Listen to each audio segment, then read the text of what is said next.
He's over there in the blue.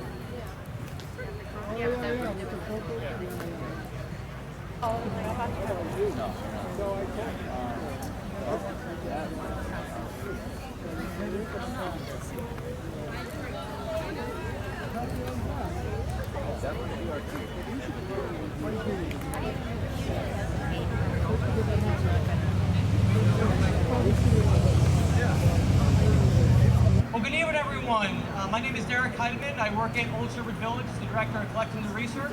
And on behalf of Old Sturbridge Village, the town of Sturbridge, and the American Friends of Lafayette, I'd like to welcome you all to the 200th anniversary commemoration of the Marquis de Lafayette coming through Sturbridge on September 3rd of 1824.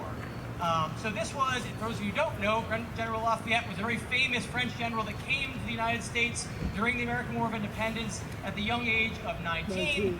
Served in the war, was wounded at the Battle of Brandywine, and served with distinction in several other battles of the war, and continued to be a true friend of the United States. In 1824, he returned to the United States at the invitation of President Monroe to kind of kick off the 50th anniversary of the founding of the nation. So we're coming up towards the 200th anniversary of the American Revolution starting next April, really. And so this is a perfect connection between the time period we show at Old Sturbridge Village, the early 19th century, and the memory of the Revolution and the actual events that happened here in 1824. So General Lafayette originally lands in New York City earlier in August and makes his way throughout New York up through Rhode Island, Massachusetts, New Hampshire, and then comes down through Worcester County on September 3rd of 1824 and ends his tour in Massachusetts, at least for that year, here in Sturbridge on the Common. Now that evening when he comes here, he comes up the road just over there, he approaches the northeast part of the Common and is greeted by a triumphal arch, as we have recreated right here. Along with that, this town history tells us that he was greeted by a salute from the artillery and by a martial band as well.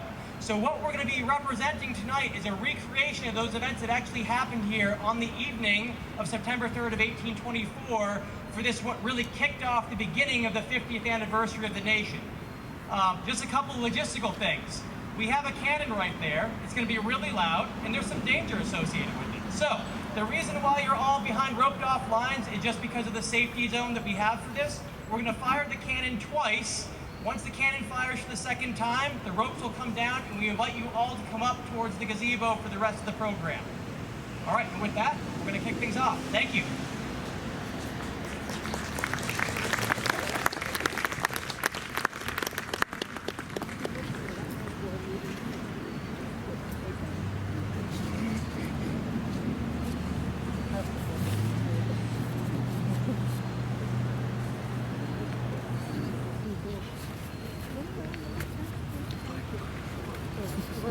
Old enough. I've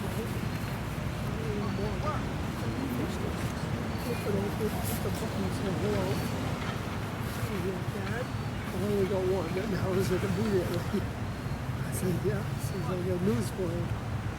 Could be a grandfather. You will.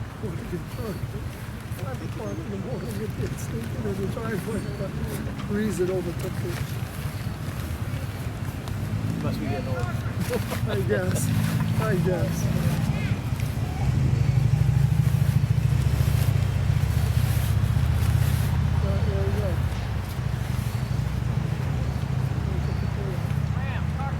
Patch it in there.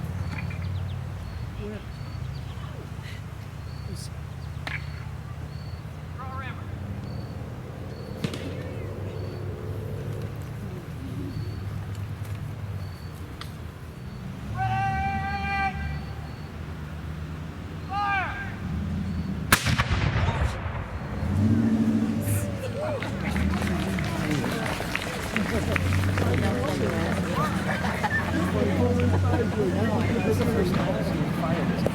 Oh, that's what I figured.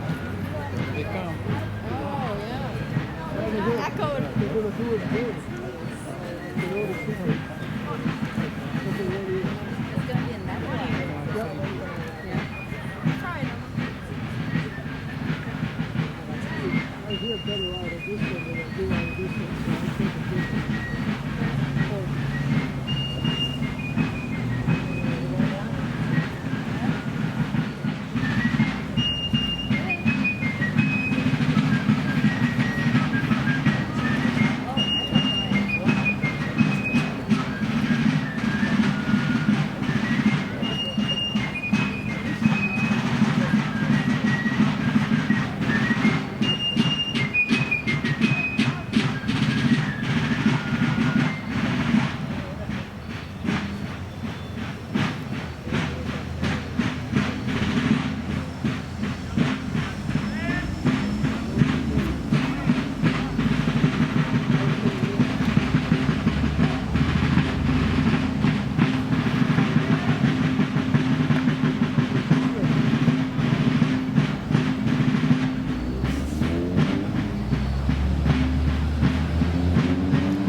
General Lafayette, The many of citizens whom you see assembled around here have cheerfully thronged together to offer you the tribute of their affection, their respect, and their gratitude.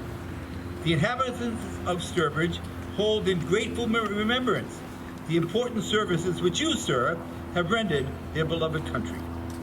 On behalf of all who are present, in anticipation of the commands of those whom distance and want of opportunity occasion to be absent from this joyous scene, I repeat to you their salutations, which elsewhere have been so impressively offered upon your arrival in this country and your visit to this Commonwealth. Welcome, most cordially welcome to the presence of those who now greet you. Your name, sir, is not only associated with the memorable events of the American Revolution, with the Battle of Brandywine, the retreat to Valley Forge, and the triumph at Yorktown, but the memorials of your services and our obligations exist in the independence of the nation which was accomplished, in the government of the people which is established, in the institutions and laws, the arts, improvements, liberty, and happiness which are enjoyed. The sword was beaten into the plowshare to cultivate the soil which its temper had previously defended, and the hilltops shall now echo to the seashore gratulations of the independent proprietors of the land, to the common benefactor of all ranks and classes of the people. Wherever you go, General, the acclamations of freedmen await you. Their blessings and prayers will follow you. May you live many years to enjoy the fruits of the services and sacrifices, the gallantry and valor of your earlier days. Devote to the cause of freedom and the rights of man, and may the bright examples of individual glory and of national happiness, which the history of America exhibits, illustrate to the world the moral force of personal virtue and the rich blessings of civil liberty and republican government.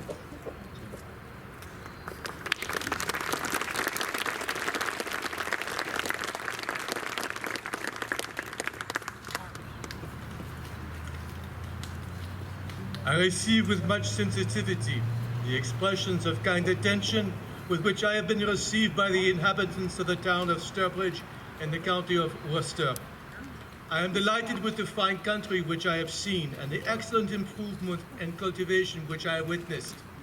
I have seen the best proofs of a great, prosperous, and happy people in the rapid advancement of the polite and useful arts and in the stability of free institutions. I'm especially much gratified in the great improvements of the face of this country because I myself am a farmer. I feel happy to observe such decided proofs of industry, sobriety, and prosperity. I beg you all to be assured of my affectionate and grateful recollection of your reception of me. I thank you for all the kind expressions you have manifested towards me.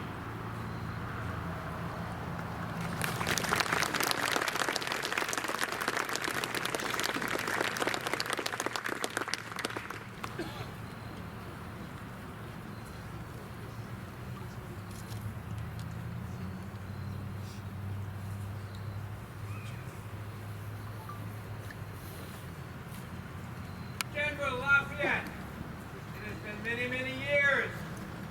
On behalf of myself, a veteran of that great struggle for independence, and all the veterans who are alive and who have passed on, we thank you and your country for helping us win the struggle against those great tyrants and George III. And you yourself were wounded and left blood on the battlefield of Brandywine. Well, sir, that wound caused fever, and we fought as heroes to revenge that wound. And thank you for all you've done for us and our country. It's an honor, sir.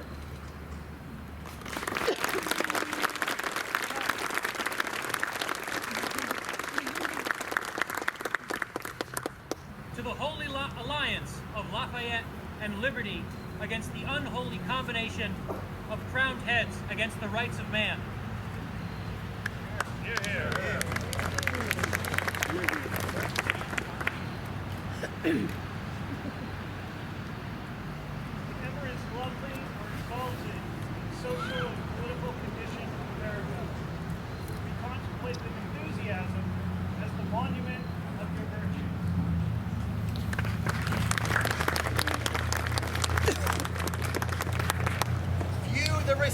refutation of our nation's guest, an ample refutation that republics are ungrateful.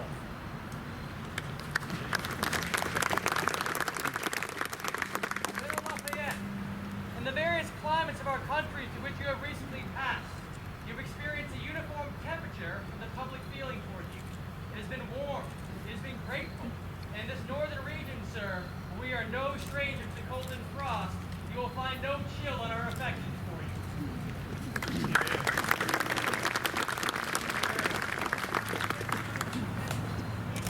Hi, Emma. Madame, you're most kind.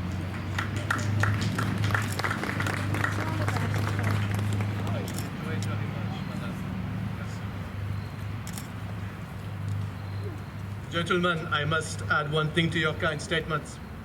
I believe it is the homage you pay to the principles of your government and not to me.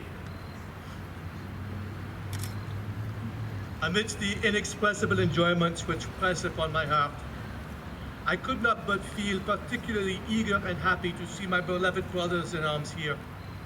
Many, many I call in vain.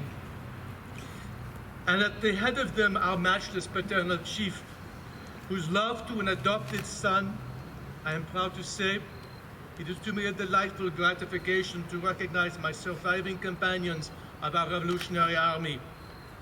That army so brave, so virtuous, so united by mutual confidence and affection.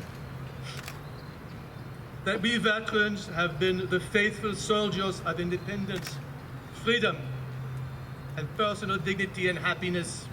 That we have lived to see those sacred principles secured to this vast republic and cherished elsewhere by generous minds shall be the pride of our life, the boast of our children, the comfort of our last moments. Receive, my dear brother soldiers, the grateful thanks and constant love of your old companion and friend. Among the circumstances of my life, none can afford me such dear recollections as my having been early adopted as an American soldier.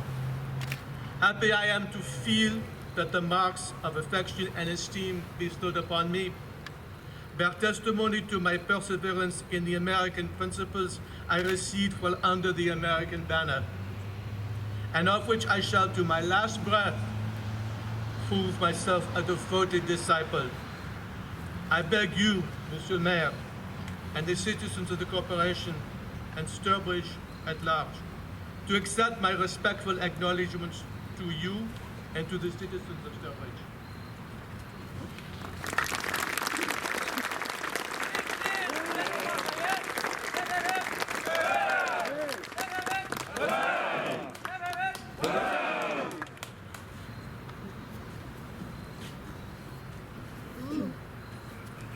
This is for you.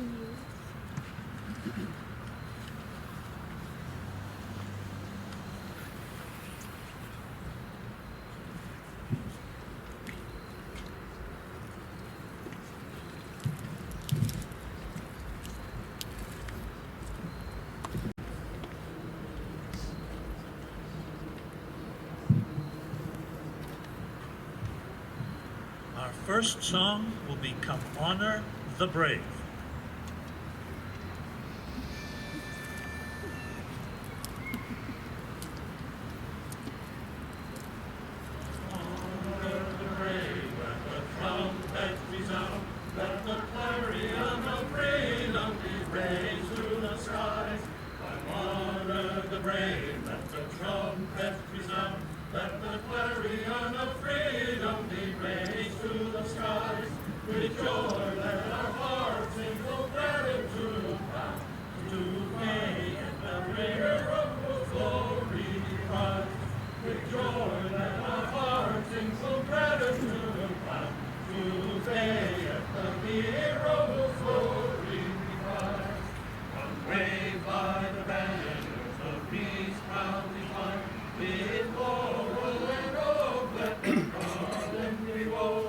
And through rain of time.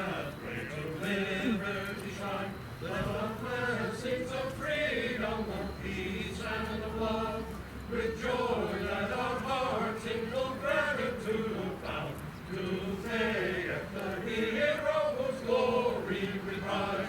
With joy let our hearts in full gratitude bow to Lafayette, the hero whose glory we prize. Come honor bravely, with voices combined, to welcome the guests where with liberty's cause. The compeer of Washington, the friend of mankind, who bled for our country, our freedom and laws. With joy let our hearts in full gratitude bow to Lafayette, the hero whose glory we prize. With joy let our hearts in full gratitude bow to Lafayette, the hero whose glory we prize.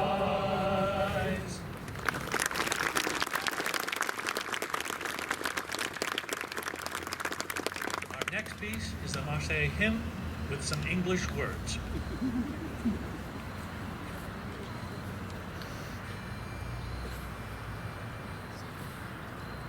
Ye sons of freedom, wake to glory, our carved what myriads fear to rise.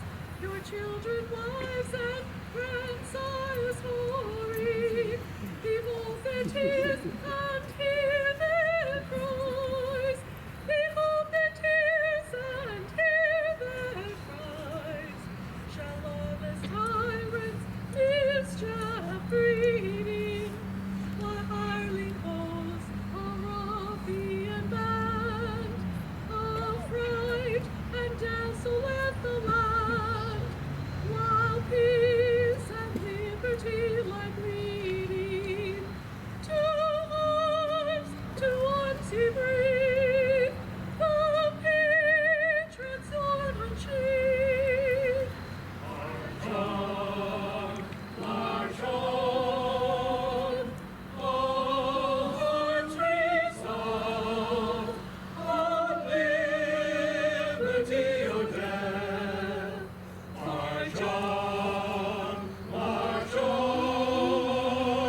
all hearts resolve, on liberty or death. On liberty cannot reside thee, once having felt thy glorious flame. Can tyrants' bolts and bars confine thee, and thus the noble spirit tame, and thus thy noble spirit tame, to love our country wept bewailing, that falsehood's dagger tyrants wield. But freedom is our sword and shield, and all their arts are unveiling. To arms ye breathe, the patriot sword unsheathed. March on, all hearts resolve, on liberty or death. March on, all hearts resolve, on liberty or death.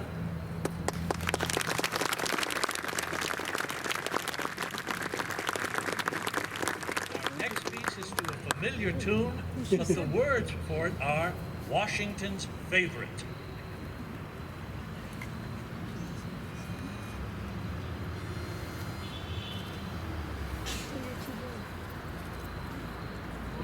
Sons of Columbia, to welcome the brave, who once with your sides for your freedom contended.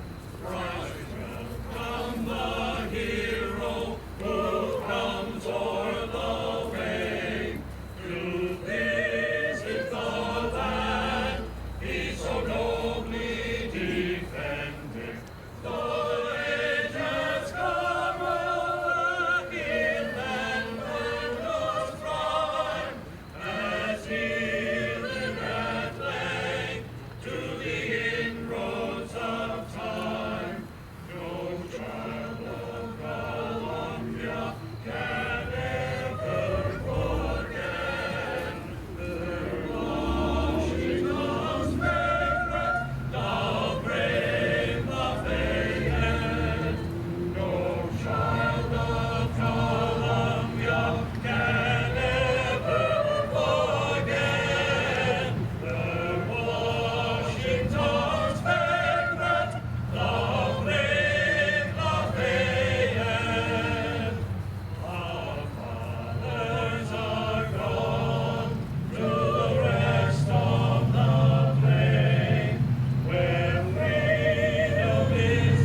All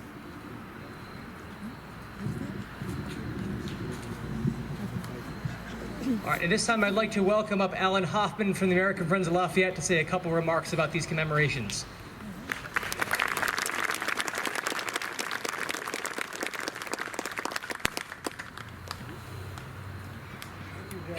Thank you, Derek. Wow, what an event we just experienced. And I would like to give great thanks to Old Sturbridge Village and the town of Sturbridge for putting on this wonderful performance for the commemoration of Lafayette's last stop in Massachusetts in 1824.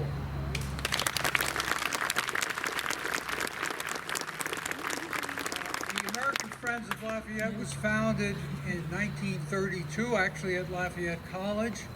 I guess I'm wearing sort of a Lafayette uniform today. I didn't go to Lafayette College, but I'm wearing a Lafayette College hat, and I'm wearing an AFL, American Friends of Lafayette, pin and Lafayette socks. So, as you can see, it's all Lafayette all the time with me. In 2017, Peter Riley, who's standing here. Peter, please step up. Step up. Peter Riley came up with the idea that the American Friends of Lafayette should celebrate and commemorate the 1824-1825 farewell tour. And of course, this idea fits into the wheelhouse of the AFL's mission, which is to educate the public about General Lafayette and to celebrate his wonderful career, both military, diplomatic, and in human rights. So Peter is really responsible in many ways for our 24-state program, to have events like this in all the states that Lafayette visited. But in addition to that, Peter has been the chair of the Massachusetts AFL Bicentennial Committee, and under his tutelage, in the last 2 weekends, ending tonight, we have done approximately 24 events. How many today, Peter? Oh, he thinks 8. You know, you lose track when there are 8 in one day. But in any event, I would like to, and I'd also like to recognize his partner, Evie Pless, who has also become a significant player in creating and managing these events. So let's give them a round of applause. I will end with just a couple of words. Vive the town of Sturbridge and vive Lafayette.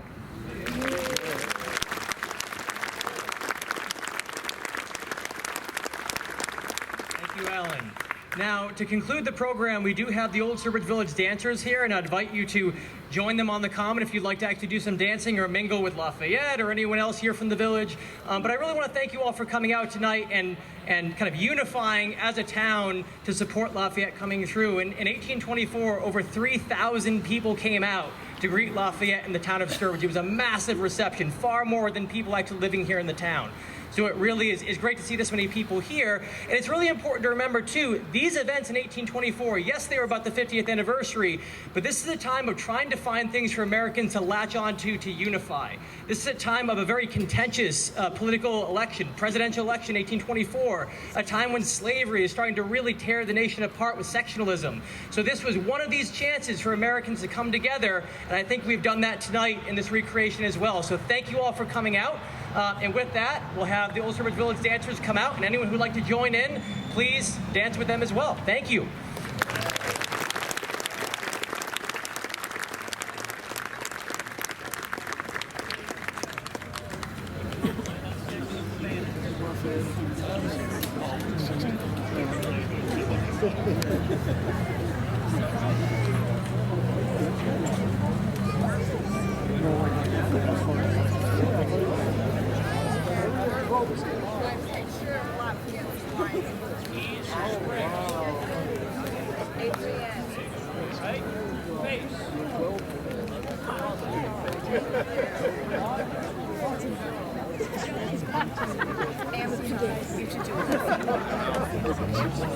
They're right on the carpet.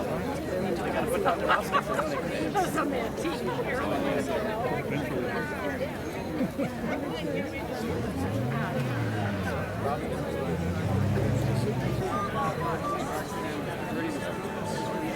Oh, really?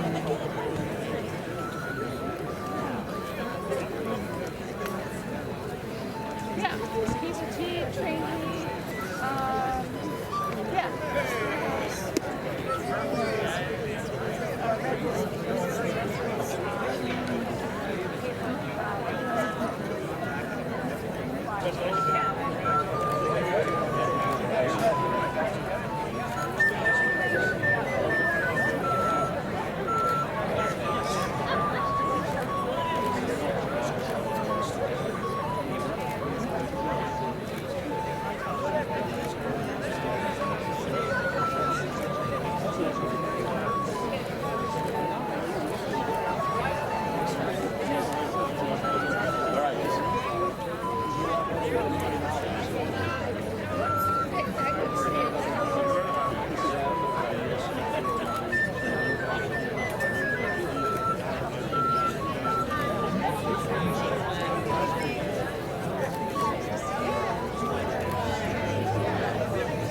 I'm looking for capsule, but she don't know.